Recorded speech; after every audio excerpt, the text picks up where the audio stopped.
Hello everyone, RMS civil services में आप सभी का स्वागत है। आज का जो टॉपिक है वो बिहार स्पेशल से है। बिहार में जितने सारे एग्जाम होने वाले हैं उसके लिए बिहार जीके बहुत ही इम्पोर्टेंट है। तो चलिए स्टार्ट करते हैं आज का सेशन। पहला है कि बिहार का नाम जो बिहार पहले था उसका नाम बिहार पड़ा तो क्यों पड़ा। तो जो नाम पड़ा वो 12वीं शताब्दी में बौद्ध बिहारों की बहुलता के कारण, यहाँ पे बौद्ध बिहार बहुत ज्यादा थे और यहाँ जो बौद्ध बिहार थे वहाँ बौद्ध भिक्षु बहुत रहते थे। ठीक है, वहाँ उनका निवास स्थल होता था। तो इस वजह से बिहार जो पड़ा वो बिहार से ही बिहार आया है। ठीक है, तो इसे हम याद रखेंगे। नेक्स्ट पॉइंट है कि बिहार का हम भौगोलिक स्थिति देखते हैं, इंपॉर्टेंट है भौगोलिक स्थिति हम देखेंगे। तो इसका जो भौगोलिक स्थिति है वो क्या है। भौगोलिक स्थिति ये है कि उत्तर और पूर्व भारत में स्थित है। ठीक है, उत्तर पूर्व भारत में स्थित है। और इसका जो पूर्वी और पश्चिमी देशांतर हम देखेंगे, ये इंपॉर्टेंट है, ये पीटी में आता है क्वेश्चन। इसका जो पूर्वी देशांतर जो पड़ेगा वो 88 17 40 है ना। तिरासी से 88 है। ठीक है, याद रखेंगे। 83 19 50 है ना। तिरासी 19 50। ठीक है, और उसके बाद है 83 से 88 होता है 88 17 40, यानी कि 88 डिग्री है ना। इसको क्या कहेंगे, 88 डिग्री है। ठीक है, उसके बाद 17 मिनट है और 40 सेकेंड है। ठीक है, इसको सेकंड बोलते हैं। तो इसे हम याद रखेंगे कि ये जो पूर्वी देशांतर है वो 83 से 88 है। और उसके बाद जो है और पश्चिम है ना, उत्तर और दक्षिण जो है वो 27 31 से 27 31 15, उत्तरी अक्षांश से 24 20 40 है ना। तो 24 20 40 से 27 31 15 याद रखेंगे। ठीक है, यहाँ पे 83 से 88 और 24 से 27। ओके, अब इसकी जो है लंबाई और चौड़ाई हम देख लेंगे। तो इसकी जो लंबाई है ना वो कितना किलोमीटर, 345 किलोमीटर है ना, ये लंबाई। और उसके बाद इसकी चौड़ाई अगर हम देखते हैं है ना, इसकी चौड़ाई देखेंगे तो कितना है, 483 किलोमीटर। ओके, तो इसे हम याद रखेंगे। नेक्स्ट पॉइंट है कि अक्षांश विस्तार हम देख लिए हैं कि राज्य का जो आयत है, मतलब आकृति है तो कैसा है, तो आयताकार है। ठीक है, अक्षांश याद कर लेंगे क्या है, कितना है, तो 24 20 10 27 31 15 नॉर्थ है। और फिर 83 19 50 ईस्ट से 88 17 40 ईस्ट तक है। तो याद रखेंगे इसको। नेक्स्ट पॉइंट हम देखते हैं कि बिहार की स्थापना तो 22 मार्च को। ठीक है, स्थापना 22 मार्च को। क्षेत्रफल इसका कितना है, तो 94,163 है। ठीक है, और कुल क्षेत्रफल का तो 2.86% है। ओके, 8। और क्षेत्रफल में तो 12वां स्थान है संपूर्ण अगर राज्य की बात करें तो। और कितना है जनसंख्या, तो 10 40 99 452 इसकी जनसंख्या है। ठीक है, 2011 की जनसंख्या के अनुसार ये सब इम्पोर्टेंट फैक्ट है। कुल जनसंख्या की बात करें तो 8.60% इसकी जनसंख्या है ना। और राज्य में तीसरा स्थान है ना। तो पहला कौन सा है, तो उत्तर प्रदेश है। ठीक है, यूपी है, उसके बाद क्या है, महाराष्ट्र है, उसके बाद क्या है, बिहार है। तो हम इसे याद रखेंगे। अगर उत्तर और दक्षिण की बात करें लंबाई में तो 345 और पूर्व से पश्चिम है तो 483 याद रखना होगा। समुद्र तल से इसकी ऊंचाई अगर देखते हैं तो 53 मीटर होता है, याद रखेंगे। ये पॉइंट आ चुका है। औसत वर्षा 112 सेंटीमीटर। ठीक है, नेक्स्ट देखते हैं। अब इसमें ये देखेंगे कि प्रशासनिक विभाजन है ना। तो प्रशासनिक विभाजन देखेंगे, बिहार का प्रशासनिक विभाजन तो प्रमंडल कितने हैं, 9 है। जिला कितना है, 38 है और 30वां जिला अरवल है। ओके, तो इसे हम याद रखेंगे। इसके बाद है अनुमंडल 101 है।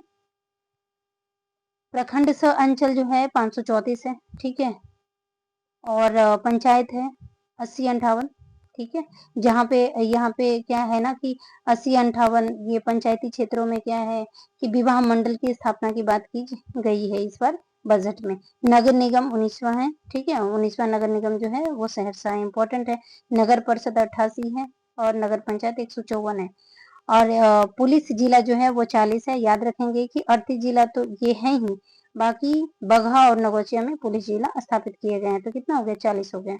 ओके, नेक्स्ट पॉइंट हम देखते हैं कि बिहार की विधायिका तो विधायिका में हम ये देखेंगे, सबसे इम्पोर्टेंट पॉइंट ये है कि जो विधानमंडल है वो कैसा है, द्विसदनीय है ना, विधानसभा है और विधान परिषद है, ठीक है, तो इसे याद रखेंगे।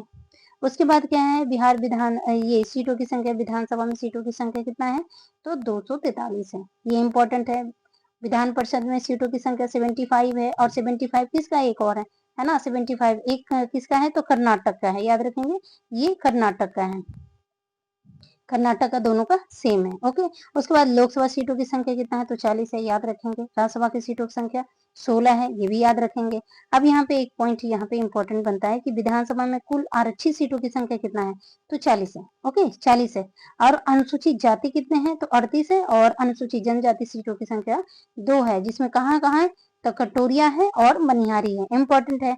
उसके बाद हम देखेंगे कि लोकसभा में अनुसूचित जाति आरक्षित सीटों की संख्या 6 है। अब 6 कहाँ कहाँ है, ये क्वेश्चन आ सकता है कि कौन से इनमें से नहीं है, तो गोपालगंज है, हाजीपुर है, समस्तीपुर, जमुई और सहरसा है, याद रखेंगे इसे। नेक्स्ट पॉइंट हम देखते हैं। अब क्या है कि राज्य की हम चौहद्दी देखेंगे, इंपॉर्टेंट है। चौहद्दी का मतलब होता है कि उत्तर दक्षिण पूर्व पश्चिम में कौन कौन से जो जिले हैं वो कौन से देश से टच कर रहा है, तो जैसे कि नेपाल है ना, उत्तर में नेपाल है ना, तो उत्तर में नेपाल है, तो देखेंगे कि बिहार जो है 7 जिले से टच कर रहा है ना, 7 जिले से टच कर रहा है, ये 7, ठीक है।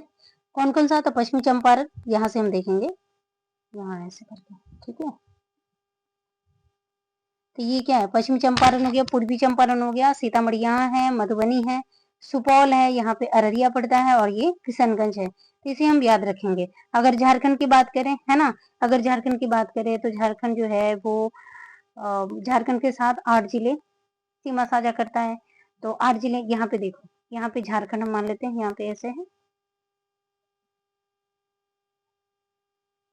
ओके, तो ये झारखंड साइड है, ठीक है, ये झारखंड साइड मान लेते हैं। तो ये क्या है, रोहतास यहाँ पे पड़ रहा है, यहाँ पे रोहतास है, यहाँ पे रोहतास है। उसके बाद औरंगाबाद है, औरंगाबाद, गया है, नवादा है, जमुई है, बांका है, भागलपुर है और कटिहार है, याद रखेंगे। ओके, उसके बाद क्या है, पश्चिम बंगाल से 3 जिले टच करते हैं। पश्चिम बंगाल कहने का अर्थ ये हुआ कि इधर का पॉइंट, यानी कि ये जो है, जैसे पहला हो गया किशनगंज हो गया, यहाँ पूर्णिया पड़ता है और कटिहार पड़ता है, तो याद रखेंगे, ठीक है। नेक्स्ट पॉइंट है, पश्चिम में उत्तर प्रदेश से कितने जिले जो टच करता है उत्तर प्रदेश से, तो कितने जिले हैं, 8 जिले हैं, 8 जिले, एक छत्तीसगढ़ में भी था, नहीं झारखंड में भी था, ठीक है। तो 8 जिले कौन कौन सा है, तो एक रोहतास है, कैमूर है, ठीक है। यहाँ पे ये क्वेश्चन बनता है, यहाँ पे रोहतास और कैमूर थोड़ा कंफ्यूजन होता है, याद रखेंगे, रोहतास भी है, कैमूर भी है, बक्सर, भोजपुर, सारण है, सिवान है, गोपालगंज है, पश्चिमी चंपारण है। ओके, तो इसे हम याद रखेंगे, 14 से क्वेश्चन आता है। उसके बाद हम देखेंगे कि राजकीय प्रतीक क्या क्या है, राजकीय प्रतीक में, तो राजकीय प्रतीक में हमको देखना है, राजकीय प्रतीक हम देखेंगे, ठीक है। राजकीय प्रतीक में तो राजकीय चिन्ह क्या है, बिहार का अगर राजकीय चिन्ह क्या है, तो यहाँ पे बोध वृक्ष है, ठीक है। राजकीय भाषा हिंदी है, द्वितीय भाषा जो है राजकीय भाषा है तो उर्दू है, राजकीय वृक्ष पीपल है, पुष्प गेंदा है, पशु जो है बैल है, बैल है ना, तो 2013 से बैल है, उससे पहले जो था रिछ यानी कि भालू। राजकीय पक्षी जो है गौरैया, 2013 से गौरैया दिवस 20 मार्च को मनाया जाता है, इसे हम याद रखेंगे। और पूर्व में ये फाख्ता था, ठीक है। उसके बाद जो है राजकीय मछली जो है वो मांगुर है, तो इसे हम याद रखेंगे। उसके बाद नेक्स्ट पॉइंट हम देखते हैं जो काफी इंपॉर्टेंट है, बिहार का राजकीय गीत, है ना, बिहार का राजकीय गीत, तो बिहार का राजकीय गीत क्या है, तो बिहार का राजकीय गीत है, मेरे भारत के कंठहार तुझको सत सत वंदन बिहार।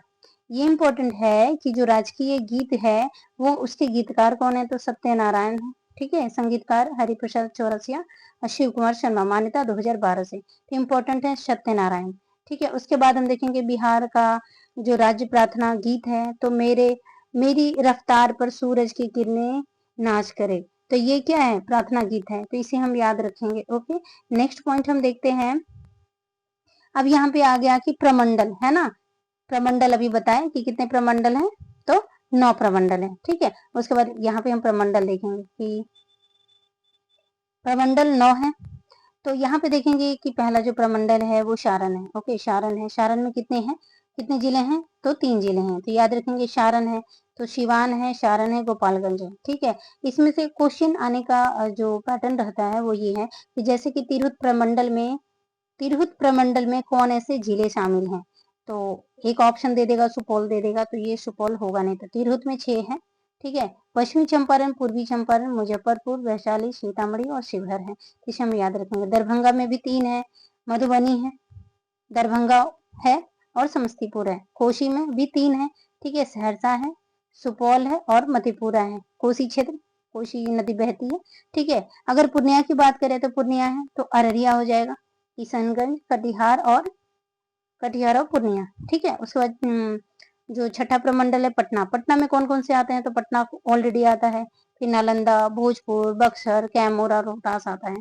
ठीक है, अगर मगध की बात करें तो मगध में 5 जिले हैं, गया, औरंगाबाद, नवादा, जहानाबाद और अरवल। 8वां जो प्रमंडल है वो मुंगेर है। मुंगेर यानी कि 6 जिले इसके अंतर्गत आता है। मुंगेर है, जमुई, लखीसराय, शेखपुरा, बेगूसराय और खगड़िया। ठीक है, और 9वां प्रमंडल जो है भागलपुर, इसके अंतर्गत 2 जिले आते हैं, भागलपुर आता है और बांका आता है। ठीक है, नेक्स्ट पॉइंट हम देखते हैं यहाँ पे, ये हम मैप देख लेंगे कि बिहार के प्रमंडल जो है, तो बिहार के प्रमंडल यहाँ पे देख लेंगे कि तिरहुत प्रमंडल में देखिए, तिरहुत प्रमंडल, तो तिरहुत प्रमंडल में ये आता है। ठीक है, दरभंगा में ये है, समस्तीपुर, दरभंगा, मधुबनी। कोशी में ये आता है, पूर्णिया में अररिया, किशनगंज, पूर्णिया, कटिहार, भागलपुर में 2 आ रहे हैं। ठीक है, इसे मैप के थ्रू हम देख लेंगे। सारण में देखिए, सारण में कौन सा है? तो गोपालगंज, सिवान और सारण है। नेक्स्ट पॉइंट हम देखते हैं, यहाँ पे एक अलग पॉइंट है, जैसे कि यहाँ पे दिया हुआ है कि 12 दिसंबर 1911 को, है ना, 12 दिसंबर 1911 को दिल्ली दरबार में पृथक बिहार प्रांत बनाने की मांग की गई थी। तो इम्पोर्टेंट है 1911 में। ठीक है, और 22 मार्च 1912 को बिहार बिहार जो है बिहार प्रांत गठन की अधिसूचना घोषणा की गई थी। और इसी वजह से जो है वो 22 मार्च को बिहार दिवस मनाया जाता है। 22 मार्च को, है ना, 22 मार्च को बिहार दिवस मनाया जाता है। और ये कब से मनाया जा रहा है? तो 2010 से मनाया जा रहा है। ठीक है, और इस बार जो बिहार दिवस मनाया गया तो 113वां बिहार दिवस मनाया गया है, तो इसे हम याद रखेंगे। ओके, नेक्स्ट पॉइंट हम देखते हैं कि 1 अप्रैल 1912 को बिहार प्रांत का गठन हुआ उड़ीसा से, जिसमें उड़ीसा शामिल था। और उड़ीसा कब अलग अलग प्रांत बने हैं? तो एक 1936 में बने हैं। ठीक है, उसके बाद हम देखते हैं कि 5 नवंबर 2000 को बिहार का अंतिम विभाजन हुआ। झारखंड एक नए राज्य के रूप में अस्तित्व में आया और 46% भूभाग के साथ झारखंड 28वां राज्य बना। तो याद रखेंगे, और 29वां राज्य तेलंगाना बना है। ठीक है, जून 2014 को बना है। ठीक है, तो इसे हम याद रखेंगे। ठीक है, ये जो आज का जो सेशन था वो बिहार समान अध्ययन से था, जो आने वाले बिहार में जितने सारे एग्जाम जो होने वाले हैं, ठीक है, तो उसमें से कहीं ना कहीं क्वेश्चन इससे लड़ जाता है। ठीक है, तो इसे याद रखिएगा। ठीक है, नेक्स्ट वीडियो मिलते हैं। Okay, thank you.